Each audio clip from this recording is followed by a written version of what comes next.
Ahora vamos a ver los factores K dependientes, sobre todo de la coagulación. Hay varias proteínas. Estos primeros cuatro que son los de la coagulación, la proteína C y S son de la anticoagulación y la C también interviene en la fibrinólisis. La osteocalcina, pues no nos vamos a meter en esta, nada más vamos a mencionar unas cosas importantes para entender por qué una deficiencia de vitamina K también le puede dar alteraciones óseas o en la dentina, ya que esta es una proteína que también depende, su síntesis, recuerden que todas estas proteínas se puede llevar a cabo, porque el gen está bien, la proteína, el problema son las modificaciones post-traduccionales que hace el hepatocito en el caso de estas primeras. Esta es la única que no es secretada por el hepatocito, este es por el osteoblasto, la osteocalcina, pero también depende, vean que tiene un residuos ricos en ácidos glutámicos, que es lo que quiere decir GLA, ácido glutámico, y en BEP, que es bone protein o proteína ósea rica en ácidos glutámicos, ¿no? La osteocalcina. Y tiene dos funciones, de hecho esta es una proteína que cuando está en su forma adecuadamente carboxilada funciona como, se une al calcio y puede participar en la matriz ósea o en la dentina, que son sustancias muy parecidas, para su densidad. Pero cuando no está carboxilada por la vitamina K funciona como una hormona incluso en el páncreas para la secreción de insulina o en el tejido adiposo músculo para esta misma regulación, que nunca se habla en diabetes, ¿no? de esto. Así es que la osteocalcina, cuando también tengo deficiencia de vitamina K, sobre todo temprano, en un prematuro, pues puede nacer con alteraciones óseas que pueden ser irreversibles. Y en cambio, estos de acá, los primeros cuatro, pues tienen que ver más con sangrado. Ahora, aquí tenemos las cadenas de aminoácidos. Lo que está en blanco representan otro tipo de aminoácidos y los rombos rojos representan los ácidos glutámicos individuales, aquí hay dos pegados, que se tienen que doblemente carboxilar. En realidad son tres veces carboxilar, después lo voy a decir por qué, pero vamos a decir que las dos zonas que quedan libres deben ser los dos carboxilos que se van a ionizar y me darán dos cargas negativas. Por ejemplo, el factor 10 de la coagulación, si contamos los rombos, son 12. En el factor 2, que es la trombina, son 10 rombos. Pero vamos a decir, este rombo tiene una carga negativa de manera original cuando se está sintetizando, este tiene otra. Es decir, tienen 12 cargas negativas el factor 10. Pero el hepatocito hace una modificación post-traduccional a través de la enzima carboxilasa, que es dependiente, que requiere la vitamina K, para agregarle un segundo grupo carboxilo. Es decir, la proteína ya tiene un ácido glutámico, que es el que tiene un grupo carboxilo. Pero a cada rombo ahora le agrego un segundo carboxilo, así es que de ser 12 rombos siguen siendo los 12 rombos, pero ahora doblemente carboxilados. Al inicio la proteína se secreta con los 12 rombos, pero con una carga negativa. Cuando el hepatocito hace la modificación post-traduccional con la vitamina K, les agrega una segunda carga negativa y aunque sean 12 rombos, ahora tienen 24 cargas negativas, no 12 como antes. Entonces, este es el chiste de que de la vitamina K, ¿no? Que agregue un segundo grupo carboxilo y así alcanzar la densidad suficiente de cargas negativas para que a la hora que estos factores se secreten a la sangre sean funcionales. Porque si solo tuvieran 12 cargas negativas no tienen la densidad suficiente para voltearse o girarse sobre una membrana que también es negativa. Por ejemplo, un trombo en el tapón primario de las plaquetas, a la hora que yo quiera llevar la coagulación hacia las plaquetas, estos factores no se van a orientar sobre esas membranas plaquetarias, porque la plaqueta ya vimos que alcanza su densidad de cargas negativas volteando las fosfatidilcerinas, pero los factores tienen una zona rica en ácidos glutámicos que se tienen que doblemente negativizar, vamos a decirlo, para alcanzar esa densidad y se puedan unir a través del calcio, como lo hizo la osteocalcina, de ahí el nombre, ¿no? Que se puede unir al calcio y es lo que le permite ser parte de la matriz ósea o de la dentina para funcionar. Ahora, esto lo vamos a ver más a detalle. Aquí les pongo el tejido hepático. Cada una de estas células es un hepatocito, este es el espacio Dis y el sinusoide. Por ejemplo, yo absorbo la vitamina K a través de la vena mesentérica, llega a los sinusoides hepáticos, pasa por estas fenestras y por estas microvellosidades hepáticas es captada por el hepatocito, entra al retículo endoplásmico del hepatocito, que es donde está la carboxilasa, y ahí es donde funciona la vitamina K.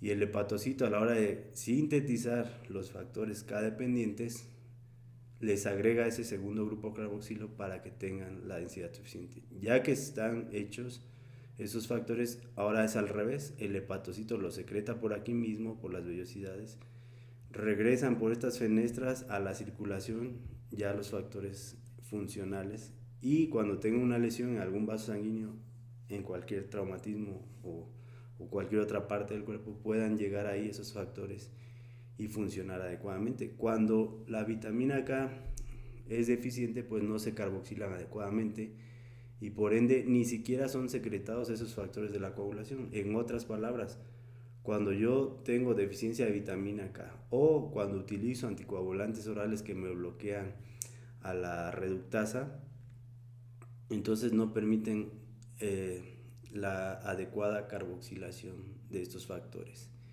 Y vamos a decir que somos parcialmente deficientes de los factores 2, 7, 9 y 10, hablando solo de los de la coagulación, ¿no? Ahorita dijimos no vamos a hablar de la proteína C ni S ni de la osteocalcina. Concentrémonos pues en los factores 2, 7, 9 y 10. Entonces este sería importante. Todo esto hay más, por ejemplo la bilis, este es un canalículo biliar. La mitad de acá es la membrana de este hepatocito y la mitad de acá la membrana de este, y es lo que se forman los canalículos biliares, que se unen en canales más grandes hasta llegar a los conducto hepático derecho e izquierdo del hígado, y esta bilis es necesaria para absorber la vitamina K, así es que también alteraciones a este nivel o poshepáticas, una obstrucción biliar, me pueden dar alteraciones de la vitamina K, porque necesito utilizar el ácido cólico y tarocólico de esta bilis para hacer micelas de lípidos a nivel intestinal y las lipasas pancreáticas puedan actuar y las sustancias liposolubles se puedan absorber, entre ellos la vitamina K, llegar aquí y pasar, como dijimos, al hepatocito. O la acción de más de estas células llamadas células de hito que secreten mucha colágena aquí, pues me va a aumentar la presión portal y eso se refleja hacia los capilares intestinales y también se afecta la absorción. Y la cirrosis también no solo afecta eso, si la cirrosis es grave, afecta la función de cada hepatocito. O bien una enfermedad viral, una hepatitis viral o un fármaco hepatotóxico afecta la carboxilación, aunque lo demás esté bien. Ahora, vamos a ver, el hecho de que le hayan puesto vitamina K ya sabemos, fue de coagulación, hablando en alemán, ya que el científico de apellido Damm, que fue quien describió esto, por ejemplo, al observar que en los pollos, algunos pollos que no consumían sustancias ricas en grasa, además de los alimentos que se les daba, esos pollos tenían efectos de sangrado, como lo vemos ahora en cualquier ser humano, ¿no?, que tiene deficiencia de vitamina K. Por ejemplo, aquí están los requerimientos diarios para mujeres y para hombres, que más o menos viene siendo 1 microgramo por kilo por día, pero en promedio para mujeres 90 microgramos al día y en hombres 120, que si no los tuviéramos, aún así tenemos la fuente de las bacterias intestinales y la fuente de ese epóxido de vitamina K, volverlo a reducir a vitamina K funcional, que es donde actúan mis anticoagulantes orales. Pero bueno, este científico vio que estos pollos, al no consumir las sustancias ricas en grasas, que ya después se fue dando cuenta y depurando y aislando la vitamina K, que es una sustancia liposoluble, fue donde se dio cuenta que era solo esos pollos que no comían sustancias ricas en grasa desarrollaban sangrados como nosotros, ¿no?, que básicamente son sangrados mucosos como epistaxis, gingivorragias, sangrados gastrointestinales a cualquier nivel, hematuria, sangrados vesicales. a nivel todo el sistema urinario. Y más raramente pues, sí puede haber sangrados intracraneales, pero todo es gracias a la deficiencia de estos 4 factores que aquí están señalados en círculo. Noten por qué los señalamos a los previos, a los no activados. ¿Por qué? Porque estos ni siquiera se han secretado. Los que tienen una orejita aquí, vean que este 9 tiene una orejita aquí, a diferencia de este 9 activado ya. Lo mismo el 7, cuando se une con su coenzima el factor tisular, ya se le quitó este sitio activo. Pero ¿por qué señalamos a los previos? Porque estamos hablando a nivel hepático, ni siquiera se secretan los que no se doblemente carboxilan. Ahora vamos a ver las vitaminas K, que cuando decimos vitamina K nos referimos a 3 isoformas, que simplemente es el cambio en algunos carbonos del anillo y algunas cadenas que me dicen, por ejemplo, la vitamina K1 es la que inyectamos a un recién nacido en el muslo, por ejemplo, al nacer, o la que encontramos en básicamente vegetales verdes, ¿no? Y algunos otros alimentos. Que también la conocemos como filoquinona, la K2 la conocemos como menoquinona y la K3 como menadiona, no confundir menadiona con menoquinona. Entonces, la K2 es básicamente la que es sintetizada por las bacterias intestinales a nivel, vamos a decir, la K2 sí puede hacer a nivel distal en yeyuno, ilion e incluso en colon por las bacterias intestinales. En cambio la K1 básicamente se absorbe en duodeno. Y la K3 pues es el análogo sintético que es el que damos nosotros también como tratamiento. Y estos 2 síndromes tenerlos muy en cuenta, sobre todo quien vaya a hacer pediatría o ginecología, ya que a veces se confunde el recién nacido con este otro síndrome, ¿no?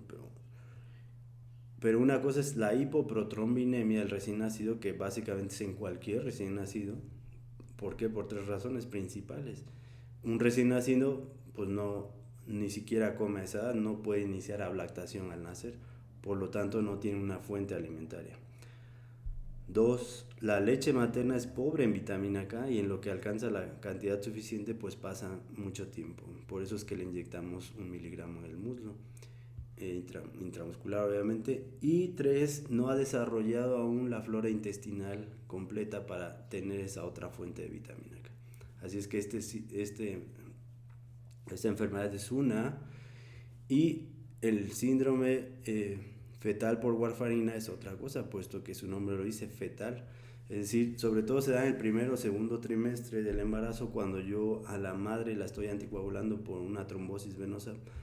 Si utilizo warfarina es un error, porque la warfarina sí es capaz de atravesar la membrana placentaria.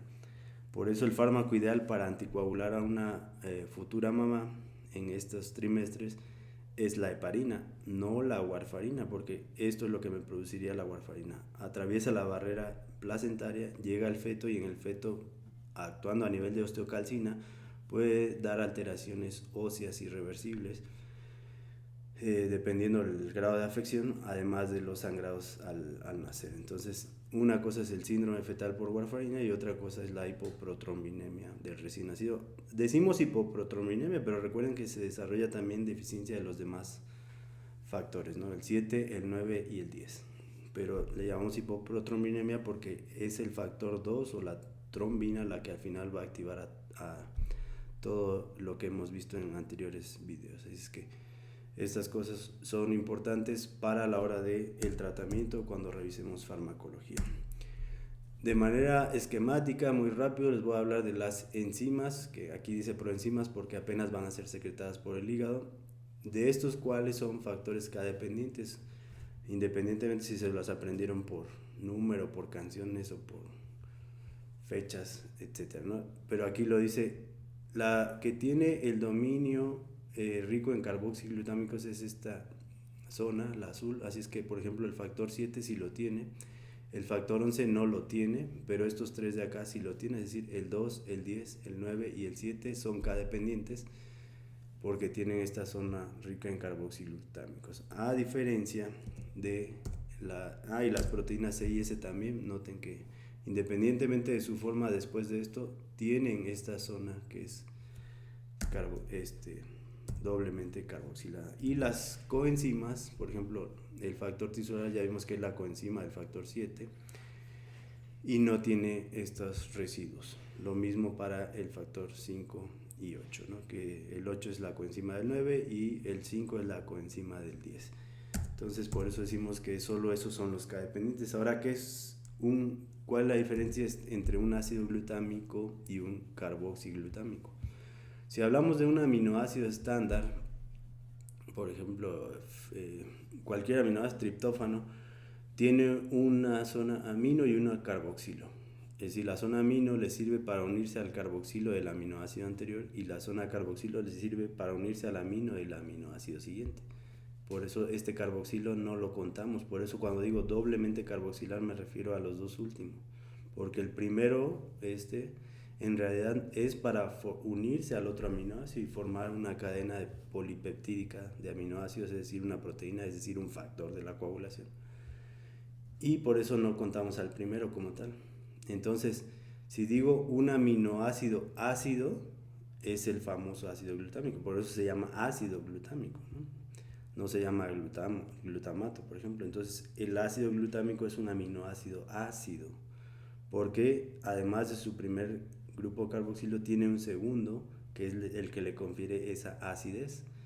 Pero cuando yo digo carboxiglutámico, se refiere a un tercer grupo carboxilo, el primero que le sirve para unirse al otro aminoácido, el segundo que le da la acidez, por eso se llama ácido glutámico, y el tercero es ese que hablábamos que me sirve la vitamina K para agregarle este tercero, y se llama carboxiglutámico o gamma carboxiglutámico. Ahora, si yo le quito un protón a este hidrógeno, me queda una carga negativa, lo mismo para acá. Por eso decimos que estos dos últimos COH son los que me dan las dos cargas negativas. Se secreta la proteína así, con 12 o 10 cargas negativas. Pero esas 12 o 10 cargas negativas yo las llevo a 20 o a 24 cargas negativas agregándole este segundo OH que cuando se ionice me da una segunda carga negativa, lo que dije en la primera diapositiva. Y aquí lo vemos ya, por ejemplo, un factor que ya se secretó a la sangre sería este. Aquí vemos los diferentes aminoácidos, pero no tengan los morados, que es la zona rica en carboxiglutámicos. El carboxilo 1 me sirve para unirme al siguiente aminoácido. El carboxilo 2, vean aquí ya no tiene el H, se ionizó y tengo una carga negativa. Si solo tuviera este factor no se orienta, se queda de cabeza y no se orienta sobre la membrana. Ya adivinarán qué es esta membrana, que puede ser una membrana extravascular en la lesión. O puede ser el tapón plaquetario, que ya vemos que las plaquetas cuando se activan voltean estos lípidos azules, las fosfatidilserinas hacia acá y le confieren más negatividad a la membrana. Negativo con negativo estos morados se repelen y el calcio funciona como un imán para que se voltee la proteína. Pero si esta proteína solo tiene una carga negativa, no tiene la tercera por ejemplo, pues no me sirve en circulación porque no alcanza la densidad suficiente de cargas negativas para poderse orientar sobre la membrana a la hora que yo voy a llevar a cabo la cascada de la coagulación. Y aquí están las proteínas K dependientes. Entonces requerimos esta zona rica en residuos GLA o residuos ricas en ácidos glutámicos que cuando se carboxilen pues serán la densidad suficiente o carboxiglutámicos. Ahora aquí lo vemos más esquemático todavía. En caso de que el hepatocito secretara un factor mal hecho con solo 12 cargas negativas o 10, vean que aquí hay menos burbujas, acá hay más burbujas. Aquí se alcanzó la densidad suficiente, lo que le permite girar. Este no gira y queda de cabeza, aunque haya calcio aquí. ¿Por qué no gira? Porque no tiene la densidad negativa suficiente. La proteína por acá tiene zonas negativas también, pero la densidad mayor está en esta zona rica en carboxiglutámicos. Si esta la duplico, entonces sí alcanza la densidad suficiente que a través del calcio, que funciona como un imán entre esto negativo y esto negativo, hace que la proteína gire. Y yo necesito que gire porque es en esta curva el sitio activo del factor tisular que le va a permitir funcionar. para romper al siguiente factor. Entonces, solo los K dependientes tienen que hacer esto, los otros no, los otros se orientan una vez posicionados los K dependientes. Y si ya vemos la función de la vitamina K, aquí nuevamente vemos la cadena polipeptídica. Ahora en amarillo solo estamos representando los ácidos glutámicos. Vean que acá es ácido glutámico, acá ya es carboxiglutámico, es decir, un hepatocito apenas está agregando estos grupos. Aquí le falta todavía, tiene una carga negativa. Aquí ya la llevamos a 2. ¿Quién lo hizo? La vitamina K tiene dos funciones. Una, ser la coenzima de esta enzima, la carboxilasa. Y 2, donar hidrógenos, que a veces lo hace ella misma, a veces se ayuda del NAP para donar hidrógenos. Entonces, la vitamina K funciona como coenzima de la carboxilasa, su nombre lo dice, carboxilasa, va a tomar CO2 del ambiente celular. Y este CO2 es este COO en azul, que lo hace la carboxilasa, ayudada por la vitamina K, pero la vitamina K a su vez dona hidrógenos para finalmente hacer el tercer grupo carboxilo, y son estos dos, no el primero de acá, sino estos dos los que me dan esas cargas negativas en esa zona de la proteína del factor de coagulación. Para que alcance esa densidad y a través del calcio se puedan orientar. Si este fuera la osteocalcina, también necesito esto para que se pegue al calcio y forme parte de la matriz ósea y no tenga el síndrome fetal por warfarina, por ejemplo. Entonces, vean la importancia de la vitamina K, y como yo no la produzco en el cuerpo, solo tengo la manera de absorberla por la dieta o por las bacterias intestinales, o esta otra manera de reducirla, es decir, la vitamina K cuando es utilizada ya no me sirve porque se transforma en epóxido de vitamina K, es decir, se oxida y ya no funciona ni como donadora ni como coenzima de esta enzima. Por lo tanto, para que vuelva a funcionar, si yo no tuviera la dieta ni las bacterias intestinales como es un feto, o un recién nacido, puedo volver a regresar esta vitamina K oxidada a vitamina K funcional a través de la reductasa. Reducirla otra vez para que me vuelva a funcionar como coenzima y como donadora de hidrógenos. Pero si yo ahora bloqueo con warfarina o con acenocumarina, aquí anticoagulantes orales, bloqueo a la reductasa, entonces este es el chiste. Cuando yo quiero anticoagular a un paciente con warfarina, pues lo dejo parcialmente deficiente de factores K dependientes, porque aún así el paciente sigue teniendo la dieta y las bacterias intestinales que proveen de vitamina K, pero eso solo me sirve una vez. En cambio, esto me sirve varias veces, puesto que yo la oxido y la reduzco, pero cuando yo anticoagulo con anticoagulantes orales, lo que estoy haciendo es dejar parcialmente deficiente al paciente de los factores de la coagulación, vamos a decir la mitad, aunque no es así, de los K dependientes, pero sigo teniendo esos factores a través de la dieta o de las bacterias intestinales, porque si fuera al 100%, imagínense, es como producir una hemofilia grave, porque estoy hablando de 4 factores, así es que es una deficiencia parcial. Además, tardamos en lograr este efecto, en lo que llegamos a reducirlo, tardamos 2 a 4 días, que es lo que estábamos diciendo. Entonces, el hepatocito, si no doblemente carboxila estas proteínas, ni siquiera lo secreta. Y si lo secretara, pues ya sería esta la función. Esta es una proteína en 3 dimensiones, que puede ser cualquiera de estas K dependientes. Y la zona rica en ácidos glutámicos está representada aquí por estas burbujas, que son las cargas negativas, al igual que la membrana aquí. Y el calcio funcionando como un imán para orientar a esa proteína. Aquí dice célula extravascular, es decir, hablamos de una lesión, sale la sangre, salen los factores, bañan los tejidos y se orientan aquí. Corre aquí la coagulación, se forma fibrina, pero después se tiene que orientar hacia membranas que están por acá arriba de su pantalla, que serían las plaquetas, el famoso tapón primario, para formar fibrina ahora acá arriba y enredar esas plaquetas y apretar esa malla y que no sangre el paciente, ¿no? Por eso cuando hablamos de tapón secundario, los fármacos que actúan ahí pues pueden ser también anticoagulantes. No confundir con fármacos de la anticoagulación con antiagregación, porque luego dicen que los antiplaquetarios son anticoagulantes, ¿no? Esos son antiagregantes. Y si seguimos, ¿cuál es la manera correcta entonces de coagular? Esta.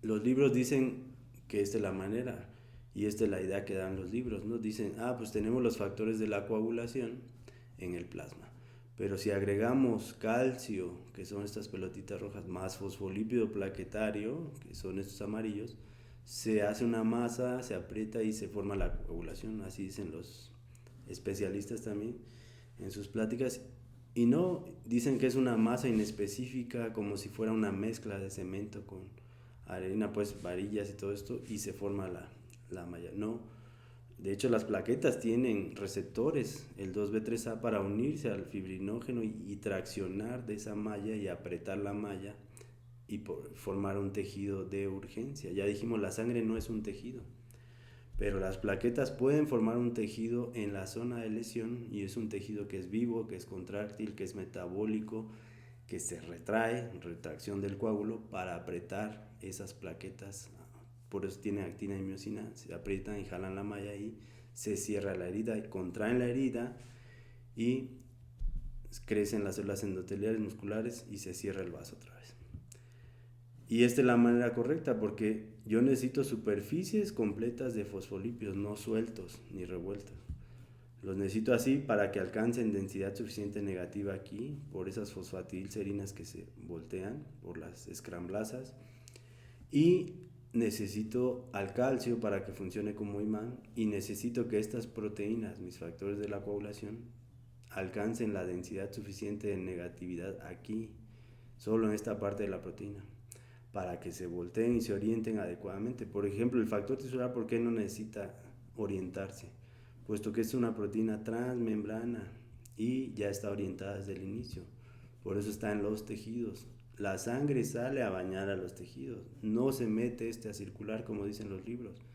Y aunque se metiera, no pasa nada, puesto que la proteína solita no se va a orientar sobre estos mientras no haya una superficie. En cambio, si una célula completa se mete a circular, sí puede desencadenar la coagulación intravascular diseminada, ¿no? Como en la leucemia promielocítica crónica, las células están circulando y las células completas patológicamente sobreexpresan factor tisular, y por eso es que la leucemia promielocítica es una de tantas enfermedades que desarrolla coagulación intravascular diseminada, aunque el vaso no esté roto, porque se dan todas las condiciones: membranas completas con factor tisular, hay calcio en el plasma y hay factores circulando, por lo tanto adentro del vaso se desarrolla la coagulación. Así es que esta es la manera que yo debo de saber cómo sucede la coagulación en superficies. No es mi culpa que las células sean microscópicas, porque esa es la apariencia que dan. Yo veo un tubo de ensayo y pienso que la coagulación es un fenómeno líquido, y pienso que es revuelto, así como dicen los libros: agregue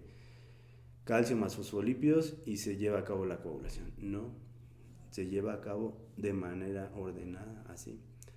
Y lo pueden ver de tres maneras. Yo tengo un tubo de ensayo aparentemente líquido, porque las células son microscópicas, pero si le doy centrifugación a todo lo que da, centrifugo esa sangre y lo depleto de células, le quito esto, pues sí voy a tener factores de la coagulación y calcio, pero no va a haber coagulación. El líquido, el tubo va a permanecer líquido. Esa es una manera. La otra manera es quelar el calcio, aunque haya factores y haya membranas, pero si yo quelo el calcio con citratos o oxalatos, pues no va a pasar nada, no va a haber coagulación. Citratos o oxalatos pueden ser reversibles. Vuelvo a pipetear calcio y se lleva a cabo la coagulación. Pero si lo hago con EDTA es irreversible, y aunque haya membranas y factores, no se coagula su sangre aparentemente líquida en el tubo de ensayo. Y la tercera forma es esta: si los factores no alcanzaron densidad suficiente negativa aquí, no van a funcionar, no se van a orientar, no se van a voltear, aunque sí haya membranas o células en esa sangre y aunque haya calcio. O la otra, pues, es esa, una deficiencia de factores. Un hepatópata crónico va a secretar pocos factores de la coagulación y tampoco se van a orientar, aunque así haya todo lo demás. Así es que esta es la única manera de llevar a cabo la coagulación en superficies, no como dicen las revistas internacionales, que el factor se mete a circular. Ya vemos que una proteína no vence la presión sanguínea. La sangre, al estilo de un niño de 5 o 10 años, es el mejor ejemplo, porque un niño de 5 o 10 años sí sabe que cuando la sangre se sale, cuando el vaso se rompe, la sangre sale y baña los tejidos. En cambio, una sociedad internacional de medicina lo dice al revés, dice que la proteína vence a la presión sanguínea, se mete a circular. Incluso las revistas de cardiología y de hematología española y demás, ya no quiero seguir, dicen que se meten micropartículas de factor tisular. Eso es falso completamente y está probado por miles de experimentos, entonces, y diferentes investigadores, pero la gente sigue repitiendo lo de hace 2 siglos más o menos. Entonces, la coagulación, esta es la única manera de que suceda. Y no nada más aquí se ve otra cosa, se orientan de este lado porque las burbujas están hacia abajo, pero a la hora de brincar de células con factor tisular a las células sin factor tisular, como son las plaquetas, se voltean los factores hacia esta membrana y las burbujas quedan para arriba. ¿Por qué? Porque la orientación de las proteínas es hacia acá ahora. Por eso decimos que el 5% de la fibrina que se forma, así sea hemofílico, se forma acá afuera. Pero ahí no me sirve. Necesito voltear la coagulación hacia la otra membrana, y ese es el chiste de la extensión o propagación de la coagulación. Disparo de la coagulación es una cosa, extensión y propagación es otra.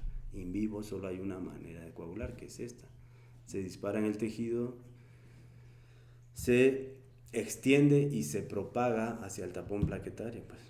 Entonces, la fibrina, el 95% de la fibrina yo la requiero en el tapón plaquetario. El 5% es solo un disparo en el tejido. Por eso los hemofílicos sí forman fibrina, pero acá abajo, pero no la pueden llevar al trombo para impedir el sangrado.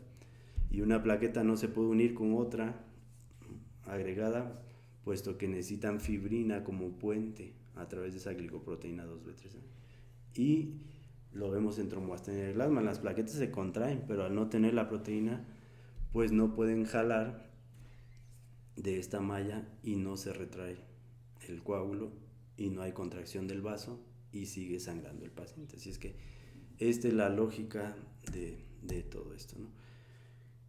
Y finalmente pues tenemos los cumarínicos, que es el primero que se describió. Aquí fue en cabras, no fue en pollos. Aquí otro investigador vio que las cabras que consumían este trébol dulce, que se ve mucho allá en países como Canadá o en Dakota, por ejemplo, estas cabras desarrollaban toxicidad y empezaban a sangrar al consumir ese árbol. ¿Por qué? Porque eran ricos en cumarínicos y su congénere más potente de los cumarínicos es la warfarina.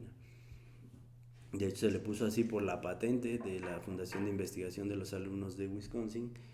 Y como aquí decía cumarínicos, la parte terminal rina, pues se le agregó a la patente de warfarina y de ahí viene el nombre. Y este es el que representa a todo ese grupo de fármacos. Y si quisiéramos iniciar anticoagulación con warfarina, pues empezamos con 5 miligramos al día y llevarlo entre el día 3-4, cambiarle la dosis a 10, por ejemplo, y a partir del día 3 o 4 me manejo a través del INR. Recuerden que lo mido, es más sensible el tiempo de protrombina para medir esto, pero me baso en el INR para que sea más exacto, ¿no? Y tenerlo en un INR entre 2 y 3 más o menos, dependiendo si es una trombosis venosa profunda o si es una valvulopatía, y si lo puedo tener entre 3 y 4, no pasar de 4 de preferencia, más o menos 3.5. Es decir, después ya le doy 10 miligramos y me manejo a través del INR. Entre 2 y 10 miligramos, pero posterior al día 4. Si yo tuviera deficiencia de vitamina K por la dieta, debería tener una enfermedad celíaca a este nivel, en la parte proximal o incluso distal del intestino delgado, o la enfermedad de Whipple, etcétera. Y cuando yo trate de pasar esto por circulación enterohepática, no va a llegar la vitamina K adecuadamente al hepatocito y no voy a carboxilar mis 4 factores 2. Bueno, los que dijimos ya, pero el 2, 7, 9 y 10, hablando de los de la coagulación, no se van a doblemente carboxilar. Cuando se secreten, que no los va a secretar de hecho, pero vamos a decir, si se secretan con una sola carga negativa, no me sirven porque no se orientan. Y, y viceversa, tengo bien la dieta, pero yo anticoagulo con warfarina, la warfarina llega al hepatocito, inhibe a la reductasa, entonces me quedo sin la fuente de epóxido de vitamina K hacia vitamina K. Pero sí tengo la fuente alimentaria de las bacterias intestinales, y esa poquita vitamina K que llega es la que sí me sirve de una sola vez nada más para formar factores de la coagulación y no estar completamente deficiente, si no produciría una hemofilia. Y lo otro que debo de tomar en cuenta es que me tardo de 2 a 4 días en lograr este efecto, porque en lo que me depleto son esos 2 a 4 días.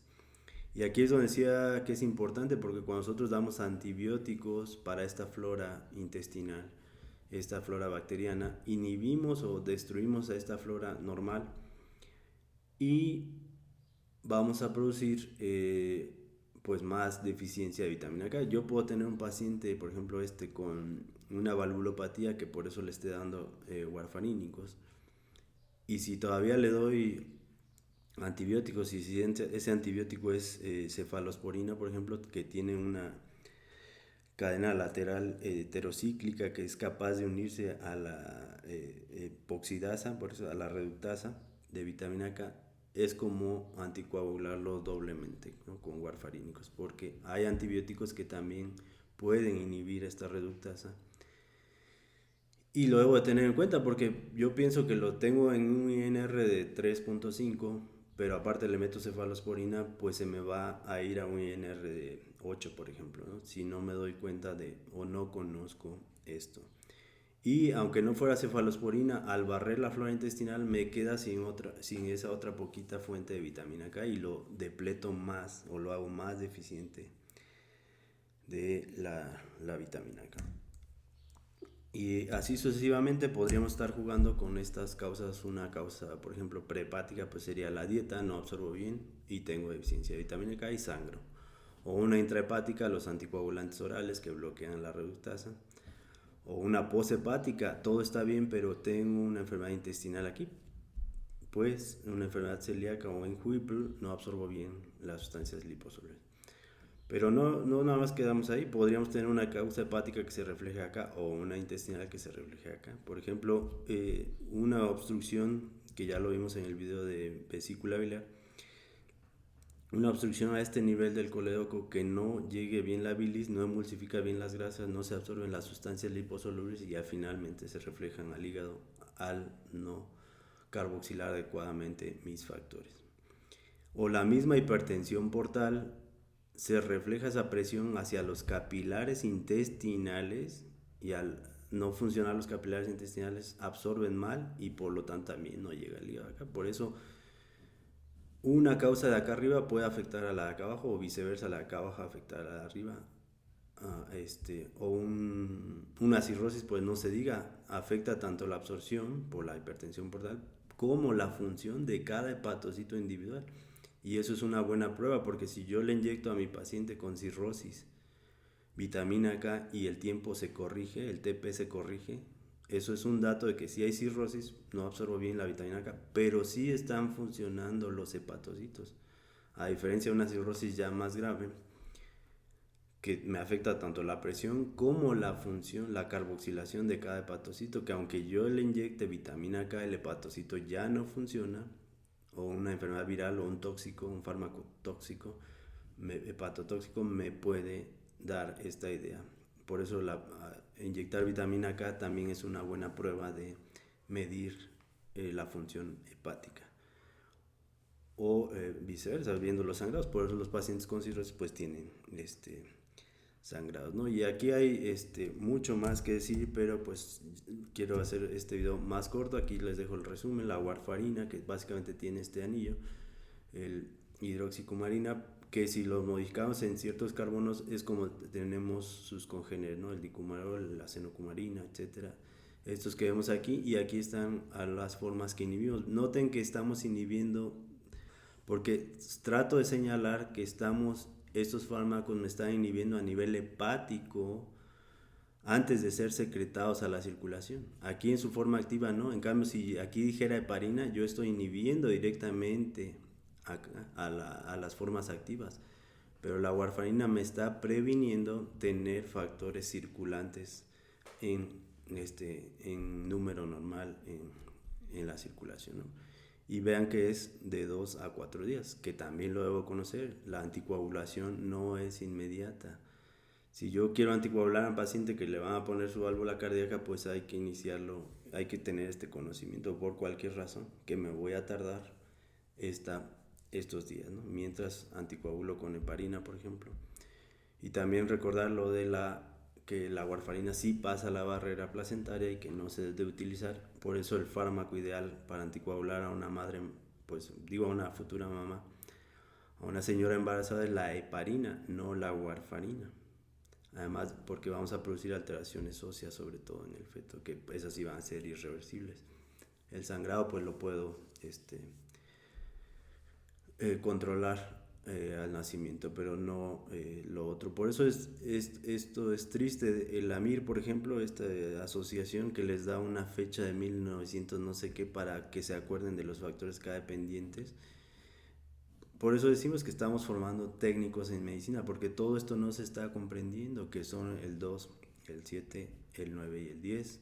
Apréndanselos como quieran, pero no puedo utilizar estas memotecnias para aprenderme algo tan importante y entenderlo a fondo en vez de aprenderme la fecha de un artista, de cuando nació ese artista y relacionarlo con esto, ¿no? Y que el 1 representa al 10, etcétera. Entonces, y lo peor es que lo hacen estas instituciones, y como lo hace esta institución, se le da crédito, y como lo hace esta institución, lo repiten millones de estudiantes de medicina. Entonces, vean la trascendencia. Y aquí podemos seguir, pero lo voy a dejar aquí y cuando veamos farmacología hablaremos más sobre esto. Gracias.